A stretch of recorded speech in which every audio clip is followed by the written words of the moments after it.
काही मी दिसतोय का तुम्हाला? सांगा मला. So hello everyone and welcome back to another video. सरांचं स्वागत आहे आपल्या चॅनलमध्ये आणि Q&A सेशनमध्ये. Last video of the year. माहिती आहे खूप कमी व्हिडिओज आल्या या वर्षामध्ये, बट आल्या खूप बेस्ट आल्या. आणि मी आलो एका आमच्या निसर्गरम्य ठिकाणी. हां, जिथे आपण जातो तिथे गेलो नाही, कारण की जरा लांब होतं ते, म्हणून मला जायला जमलं नाही. तर मी मित्रांसोबत बसलो होतो, जरा मित्र लांब बसले, त्यांच्यापासून मग आलो इथं बसलो आहे मी. आणि मग साहिलबाईचा मोबाईल घेतला, बोललो ते क्वेश्चन वाचायला इथून वाचूयात. आणि आमचं इथं माल ज्याला म्हणतात तिथे आम्ही बसलो आहे आणि तिथून मग मी वाचणारे क्वेश्चन्स. आणि एवढे क्वेश्चन्स आलेत, एवढे क्वेश्चन आलेत की मस्त मजबूत. मला वाटलेलं येणार नाहीत, पण मग जे मला आवडलेत किंवा जे मला मस्त वाटलेत ते मी रीड करतो आणि मग त्याचं आन्सर द्यायचा प्रयत्न करतो. आणि आन्सर्स भेटणारच. आणि सो या आता आपण स्टार्ट करूया व्हिडिओ. आणि सॉरी फॉर बॅकग्राऊंड व्हॉईस, जरा समजून घ्या. आपल्याकडे अजून स्टुडिओ व्हिडिओ नाही आहे, त्याची अजून इन प्रोसेस आहे. हां, 2025पर्यंत येणारच अशी इच्छा आहे माझी. पण येईल, मला पण वाटते रे येईलच, काय प्रश्न नाही आहे. सो या खूप सारे आलेत तर ठीक आहे. स्टार्टिंग करूयात आपण. चला आपल्या मित्रापासून स्टार्टिंग करूयात. गणेश सरकोत यांनी आपल्याला क्वेश्चन असं विचारलेला आहे की भावा जे भेटले का या वर्षी तरी. तर पहिलाच क्वेश्चन नव्हता घ्यायला पाहिजे, पण ठीक आहे, चला काय प्रश्न नाही. पण भावा सांगायला गेलं की ह्या वर्षात जे भेटली का नाही, तर नाही भेटली. कारण की मी काय आलं, स्टार्टिंगला हिरोईन करत बसलो आणि नंतर ज्या मुली आल्या त्यांनी प्रपोज मारला, त्यांना भावने दिला आणि आता बसलो आहे एकटाच. चला जिंदगी बहुत झंडे यार, काय सांगू तुम्हाला, काय कळत नाही. ठीक आहे, पण काय विषय नाही. बघूयात, भेटेल 2025मध्ये तरी पटूयात आपण, एकतरी मुलगी पटूयात. हा फक्त वाईट एकच गोष्टीचा, जीवनदीपमध्ये एक पण मुलगी पटवत आली नाही. ठीक आहे, काय प्रश्न नाही. ओके, तर भावा नाही. ओके हां, तर सुबोध भाऊ 0312 हा विचारतोय, ब्लॉग कधीपासून कंटिन्यू करशील भाई. तर विषय असा आहे भावा, कंटिन्यू ब्लॉग काढायला मी काढेल. माझ्याकडे कंटेंट पण भरपूर आहे, माझ्याकडे विचार पण भरपूर आहेत, मलाही आवडेल. पण मला डेली ब्लॉगर नाही व्हायचा, किंवा मला तो टाईपचा कंटेंट द्यायचा नाही आहे. मला क्वालिटी मॅटर होतो. मी सतत सांगत आलो की क्वालिटी मॅटर ब्रो, म्हणून मी क्वालिटीवर जास्ती करून फोकस करतो की तुम्हाला चांगले व्हिडिओ कसे देता येईल हे बघत असतो मी. म्हणून मग मी जरा जास्ती व्हिडिओ काढत नाही, हा त्याचा प्रॉब्लेम आहे. बट येतात कंटिन्यू नाही, पण मग बघूयात जसं जमेल तसं, कारण की दुसरे कामं पण भरपूर असतात म्हणून. आय एम सॅम 1306 याचा बड्डे आहे भावाचा आपल्या आज. सम्यक भाऊचा बड्डे, हॅपी बड्डे भावा बांधिलकी. तर त्याने क्वेश्चन विचारला आहे, ब्लॉग जरा नीट काढत जा, तुझ्यापेक्षा मी भारी काढतो टीपीमध्ये. अरे भाड्या तू ब्लॉग काढतोस ते मला रोस्ट करण्यासाठी काढतोस. मी जेव्हा पण काही ते व्हिडिओज टाकत नाही, ते पोरं किंवा काय फक्त मला पाठवतात. मी जेव्हा पण व्हिडिओ काढतो, ब्लॉग टाकतो, तेव्हा त्याचा ब्लॉग येतो. म्हणजे सिम्पल टाईमपाससाठी तो काढतो, मला रोस्ट करतो आणि तो मित्रांना आमच्या ग्रुपमध्ये टाकतो किंवा मित्रांना पाठवतो का बघ याच्यापेक्षा मी भारी काढतो. अरे पण तू कसा, मी कुठे, तू कुठे, काय बोलशील ना सम्यक. चल तुझ्याशी भारीच काढतो मी, हे नको हे करू. नंतर हर्षल जाधव 358 हा विचारतोय, आयफोन 16 प्रो मॅक्स कधी घेतो. इच्छा नाही रे भावा घ्यायला, काय आज पण घेईल, 15 घेईल, 16 घेईल, 14 घेईल. पण वैतागलो आता आयफोनला, खरंच वैतागलो. 3 वर्ष झाले यूज करतो आहे, पण आता फक्त हा व्हिडिओसाठीच यूज करणार आहे. आता अँड्रॉइडवर शिफ्ट होतो आहे मी, आणि हा फक्त व्हिडिओसाठीच फक्त काढणार आहे, बाकी काहीच नाही, कारण की नाही मजा येत. त्यानंतर ओके, मयूर दादा विचारतो आहे, जेठालाल के घर में उसके दादाजी का फ़ोटो है, पर उसकी माताजी का फोटो पूरे एपिसोड में कहा नहीं, ऐसा क्यों? हा रे भाई, हा मोठा प्रश्न आहे. खरंच खरंच खरंच हा मोठा प्रश्न आहे. का हाला याच्यामध्ये तारक मेहतामध्ये खरंच बघायला गेलं ना तर खरंच हा प्रश्न खूप मोठा आहे की बाबा अजून पण दाखवले नाही. बघायला गेलं ना तर कोणला पण दाखवतात ते, म्हणजे जेठालालचा लांबचा मित्र, कोणाच्या भिडेचा लांबचा मित्र, सोडीच्या लांबचा मित्र, म्हणजे कोणाचं काय काय दाखवतील.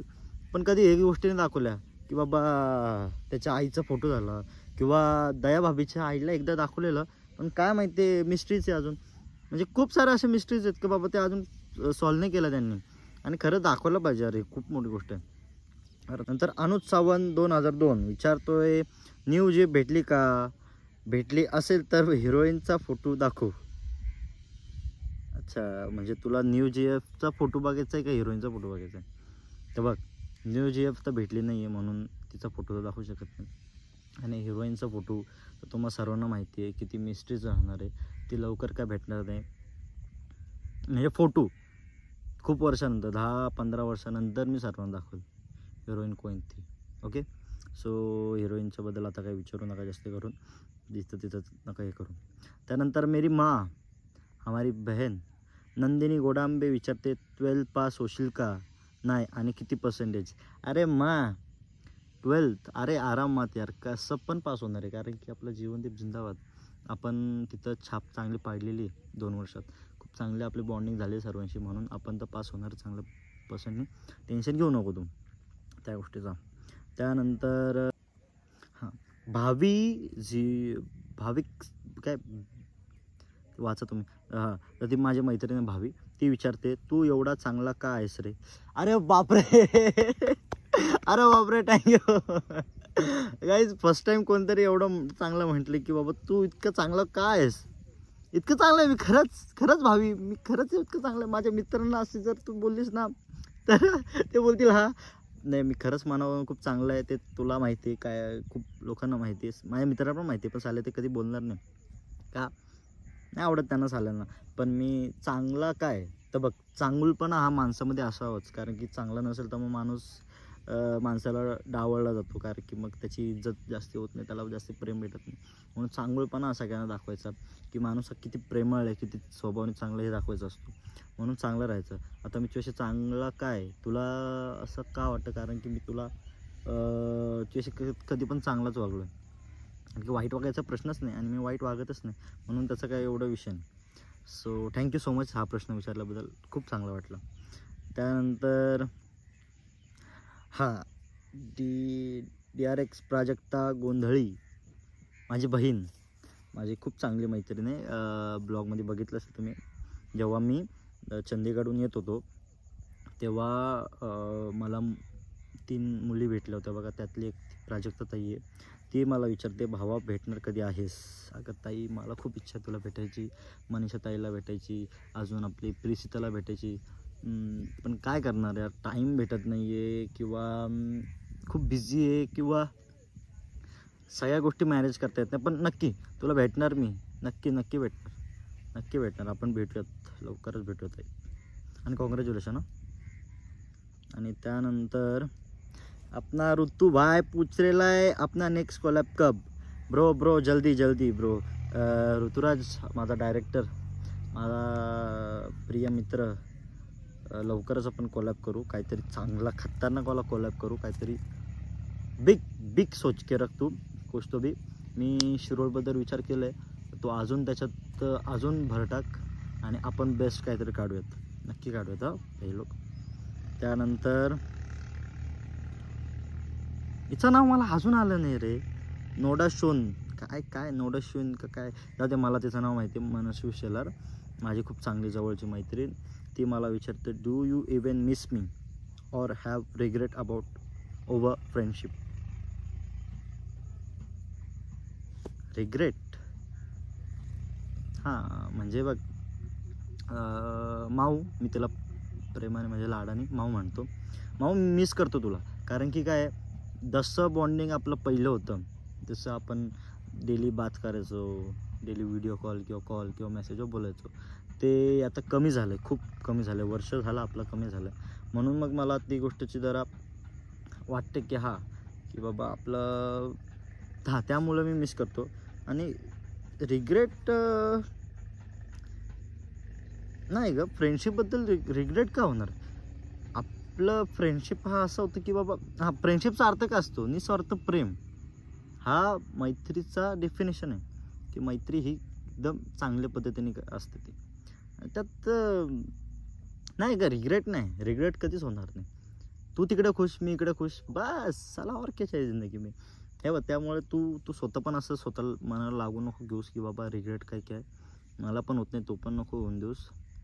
खुश रहने का, मजे में रहने का, एन्जॉय करने का, टेंशन लेने का नाही. ओके. मेरा भाई सम्यक पवार पूछलेला आहे, तुझी फर्स्ट लव स्टोरी सांग ना. माझी फर्स्ट लव स्टोरी कशी होती माहिती आहे का? लय खतरनाक बाप. म्हणजे नको रे, पण ते सांगण्यात मजा नाही. ते काहीतरी दुसरीकडे पण म्हणजे तुला सगळं माहिती आहे तरी पण तू असं बोलतेस की सांग. पण तरी पण मी शॉर्टमध्ये सांगायला गेलं ती तर एक मुलगी होती, एक मुलगा होता. दोघांनी प्रेम केलं, म्हणजे निस्वार्थ प्रेम केलं. मग भेटीगाठी झाल्या, मग प्रेमात वाहत गेलो, म्हणजे समुद्रासारखं वाहत गेलो, खूप खूप पुढे जात गेलो. आणि मग तो प्रेमाचं रूपांतर कधी आम्ही म्हणजे एवढा पुढे गेलो की खूप काही गोष्टीत हरवून गेलो, सगळं विसरून गेलो. आणि मग मध्ये जाग आली की बाबा हे सगळं चुकीचं होतं म्हणून मध्ये सोडून गेली. आणि मग नंतर वाटलं की सगळ्यात मोठी चुकी होती त्या व्यक्तीला सोडणं. म्हणजे हे माझी लव्ह स्टोरी. शॉर्ट नोटीसमध्ये सांगितली. मला त्याबद्दल नाही सांगायचं म्हणून मी सांगत नाही जास्त काय, कारण की ते खूप डार्क होतं, म्हणजे खूप डार्क आहे माझ्यासाठी ते. जाऊ दे. त्यानंतर प्रतीक पवार, मेरा भाई, मेरा बडा ब्रो, माझा हमदम, मेरा साथी. मला 2024 हा अनएक्सेप्टेड कोलॅबसाठी होता. तुझ्या मते एक गुड एक बॅड. बघ भावा, 2024मध्ये अनएक्सेप्टेड कोलॅब हा करता आला असता माझ्या मते, तरी पण नाही करता आला, कारण की मला अजून मी तेवढ्या गोष्टीसाठी कॅपेबल नाही आहे की बाबा मी एवढी मोठी अचीव नाही की मी कोलॅब कोणासोबत करू शकतो. भारीवाला कोलॅब मला करायचं आहे, कोलॅब करायचं, पण मी बेस्ट कोलॅब करत. माझा असा विचार आहे की जो असावाला व्यक्ती असेल, ज्याचे फॉलोअर्स जरा चांगले असेल आणि जरा तो चांगला माणूस असेल, कोणासोबत पण करायला काय प्रश्न नाही. हां, अनएक्सेप्टेड होता, कारण की खूप भारी भारी गोष्टी झाल्या 2024मध्ये. खूप मजा आली, खूप मजा आली. आणि तू सोशल मीडियाला कसा बघतोस? तर सोशल मीडियाला मी कसं बघतो तो सांगायला गेलं तर हा एज ग्रुपमध्ये वाटलेला एक प्रश्न आहे, तो सांगतो कसं. आता बघ, 2016 आपला 16 वर्षापासून त्याचे 23-24 वर्षाचे पोरं आहेत, ते फक्त क्रिंज फेल होत आहेत आपल्या इंस्टावर किंवा यूट्यूबवर. फक्त क्रिंज, बाकी काहीच नाही त्यांच्याकडे. बाकी क्रिंजच फक्त व्हिडिओज बनवतात ते. त्यानंतरचे जे मुलं आहेत ते